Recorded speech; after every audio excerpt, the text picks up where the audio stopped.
एक आदमी कहीं से गुजर रहा था। तभी उसने सड़क के किनारे बंधे हाथियों को देखा और अचानक रुक गया। उसने देखा कि हाथियों के अगले पैर में एक रस्सी बंधी हुई है।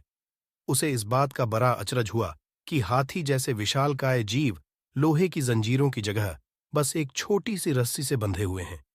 ये स्पष्ट था कि हाथी जब चाहता तब अपने बंधन तोड़कर कहीं भी जा सकता था, पर किसी वजह से वो ऐसा नहीं कर रहा था। उसने पास खड़े महावत से पूछा कि भला ये हाथी किस प्रकार इतनी शांति से खड़ा है और भागने का प्रयास नहीं कर रहा है। तब महावत ने कहा, इन हाथियों को छोटेपन से ही इन रस्सियों से बांधा जाता है। उस समय इनके पास इतनी शक्ति नहीं होती कि इस बंधन को तोड़ सकें। बार बार प्रयास करने पर भी रस्सी ना तोड़ पाने के कारण इसे धीरे धीरे यकीन होता जाता है कि वो इन रस्सियों को नहीं तोड़ सकता, और बड़े होने पर भी उसका ये यकीन बना रहता है। इसलिए वो कभी इसे तोड़ने का प्रयास ही नहीं करता।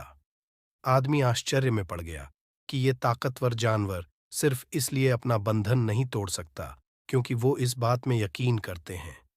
इन हाथियों की तरह ही हम में से कितने लोग सिर्फ पहले मिली असफलता के कारण ये मान बैठते हैं कि अब हमसे ये काम हो ही नहीं सकता, और अपनी ही बनाई हुई मानसिक जंजीरों में जकरे जकरे पूरा जीवन गुजार देते हैं।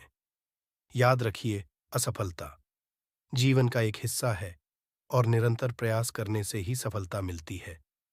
यदि आप भी ऐसे किसी बंधन में बंधे हैं जो आपको अपने सपने सच करने से रोक रहा है, तो उसे तोड़ डालिए। आप हाथी नहीं, इंसान हैं।